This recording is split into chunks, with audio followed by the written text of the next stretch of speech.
Sarah Palin is free from campaign constraints right now. She's very free from all of that. So she's not biting her tongue anymore. I'm here in Miami where I interviewed Governor Palin just a little while ago.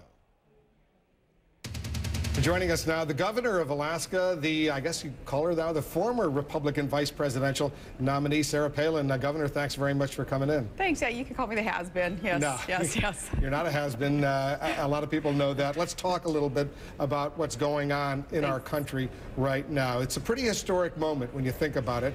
The first African-American president, President-elect Barack Obama. This is historic.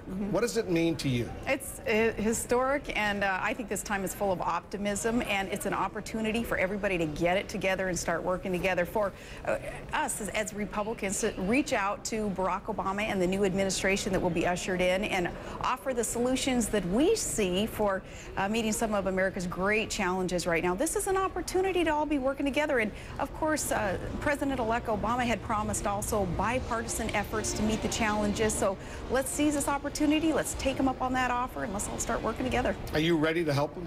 Absolutely, especially on energy independence, energy security that we need for this nation. Being the governor of an energy-producing state, knowing that we have the domestic solutions there in our state and in other energy-producing states, I'm more than willing and able to help President-elect Obama to start tapping into the domestic solutions that we have now so we can quit being so reliant on foreign sources of energy.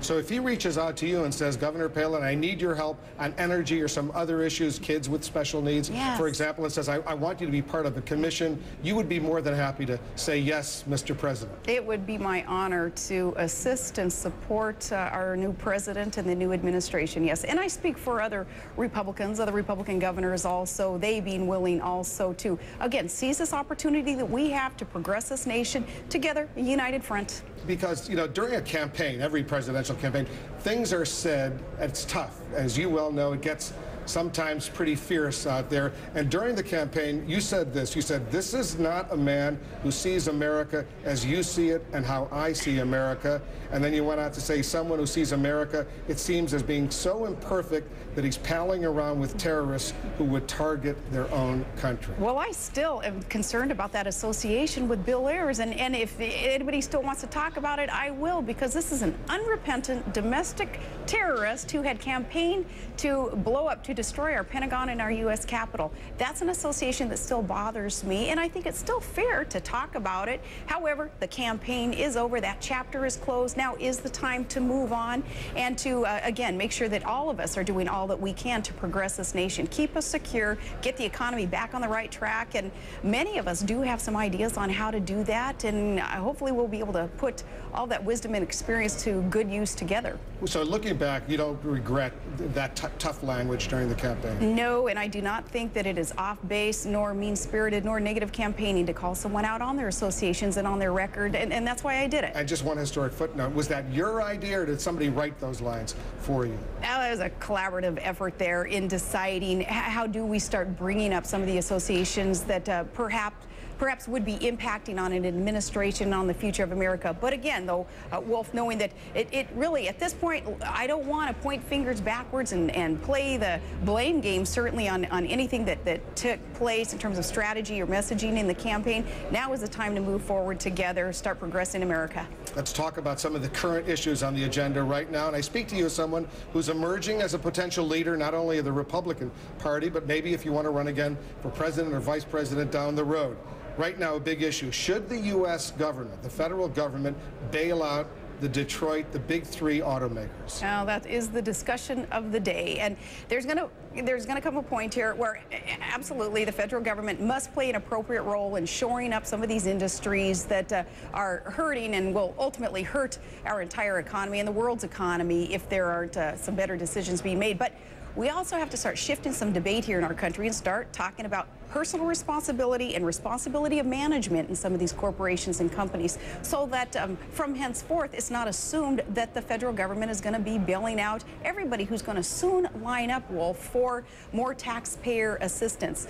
And I'm talking about personal responsibility too in terms of homeowners and in terms of folks who maybe have extended their own credit. Sure, predatory lenders are to blame in all of this also, but we have got to make sure, for instance, we're not talked into buying a $300,000 $200,000 house if really we know we can only afford a $100,000 house? And we've got to start living those lessons that we try to teach our children in terms of not living beyond our means and extending our own personal credit to the point of not being able to pay our monthly bills and then expecting government to grow and be the answer? So I'm still waiting for the answer. Should the government bail out the big three auto makers? Well, it's in debate right now, and I'm listening closely to the debate, and there's a lot of information that even you and I certainly aren't privy to understand all the ramifications if federal government were going to step in and bail out. But we do know that the auto industry is that important that certainly it needs to be considered. But I'm not going to ignore the debate again that I think needs to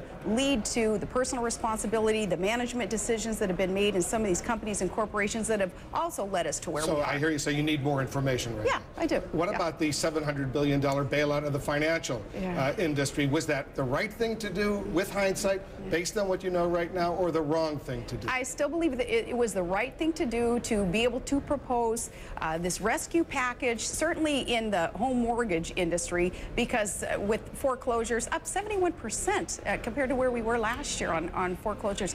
This is bad ultimately for our entire economy, and it doesn't do any neighborhood or any community, any state any good to see the rate of foreclosures that we have. So with home mortgages and overall with the general bailout plan, yeah, I think it was the right thing to do. Federal government had to take some action, but it cannot be assumed again that taxpayers can be looked to for all of the bailouts as more and more corporations, companies, entities come forward with their hand out for government to continue to bail. Should Congress go forward right now with another economic stimulus package to help the struggling middle class? I do want to see the struggling middle class be the ones at the end of the day who are not stuck with the bills and stuck with the burdens.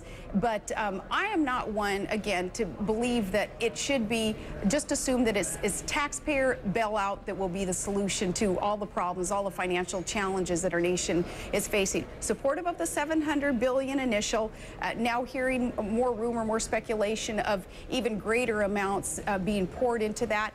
There again, need more information, but not being so enthused about a second, a third, a fourth stimulus package. President Bush only has, what, 2.5 months or so left. What would you like to see him do in these remaining days and weeks? What's the most important thing he should be doing right now? He's already doing that, and that's reaching out to Barack Obama and to those potential new cabinet members also, and those whom we know will be in the cabinet, reaching out to them and not being one to stay away and to shy away from addressing the challenges that we have today, working with the new administration and start ushering in some solutions. So I appreciate that he's already done that, and that bodes well for our president also, and other things also that bode well for President Bush and keeping our country safe for the last 7 years with no new attack on the homeland. Those things that I think we cannot lose sight of, that President Bush has allowed for progress in those areas in our nation. I'm going to do a shout out to our president and thank him for that. Even though he may have hurt you and John McCain in terms of becoming president and vice president? I think that there is so much